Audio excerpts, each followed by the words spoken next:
Nama saya Winda Wulandari, NIM 860601 Prodi PGSD semester 2.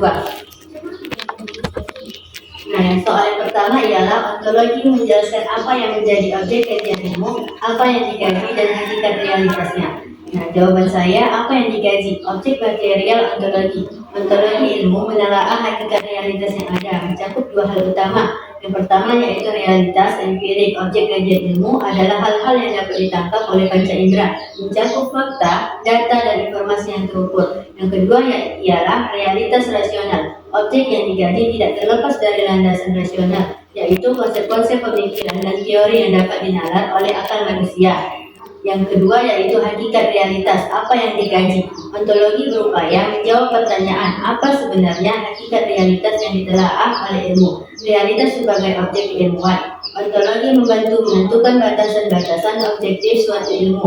Eksistensi. Ontologi menyediakan apakah yang ada itu bersifat materi, fisik, atau rohani, tunggal atau dualisme atau majemuk. Kajian teoritis. Ontologi bukan sekadar mengumpulkan data, melainkan merumuskan konseptualisasi dan struktur dari apa yang dikaji. Fokus kajian ontologi dalam konteks modul. Pembahasan ontologi difokuskan pada unsur realitas empirik, fokus pada bukti faktual, kedudukan dalam kegiatan ilmiah, bagaimana objek tersebut diposisikan dalam prosedur ilmiah. Yang kedua yaitu epistemologi, menjelaskan bagaimana ilmu diperoleh, metode yang digunakan, serta bagaimana kebenaran diuji.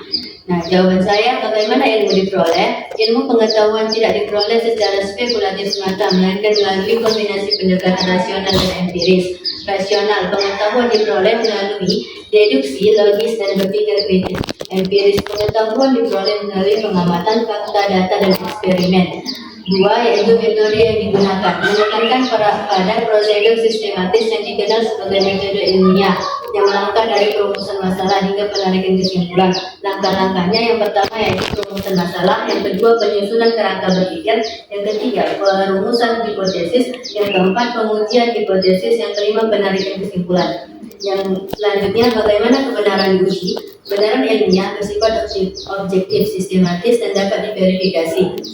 Ilmu menggunakan beberapa teori untuk menguji kebenaran. Yang pertama ialah teori korespondensi. Kebenaran diuji berdasarkan kesesuaian antara pernyataan teori dengan fakta empiris di lapangan. Yang kedua yaitu teori koherensi. Kebenaran diuji berdasarkan konsistensi pernyataan baru dengan pernyataan-pernyataan sebelumnya.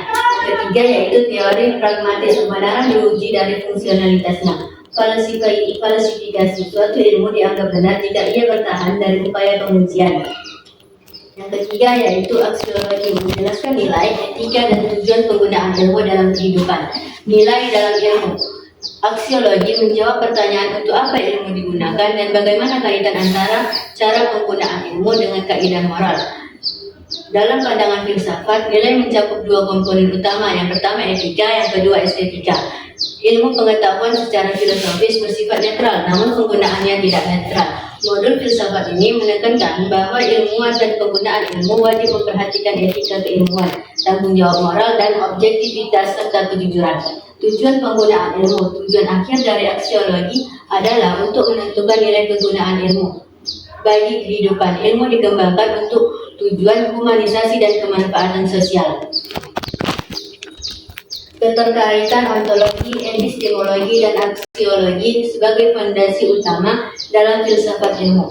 Nah, jawaban saya, ontologi fokus membahas hakikat keberadaan apa yang ingin diketahui atau objek kajian ilmu.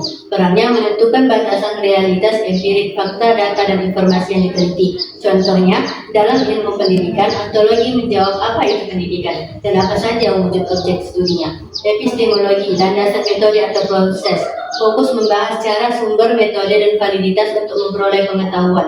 Perannya menjawab pertanyaan bagaimana proses mendapatkan pengetahuan yang benar, sehingga ilmu tersebut dapat dipertanggungjawabkan. Contohnya, bagaimana cara mengukur kualitas pendidikan. Aksiologi, landasan nilai atau tujuan, fokusnya membahas nilai, etika, dan untuk apa pengetahuan tersebut digunakan. Perannya membantu penerapan ilmu agar memiliki kegunaan praktis. Contohnya, untuk apa hasil penelitian pendidikan digunakan. Mutualisme, pilar penopang. Ontologi menyediakan objek studi, epistemologi menyediakan metode untuk meneliti objek. Aksiologi memberikan tujuan atau nilai atas hasil penelitian.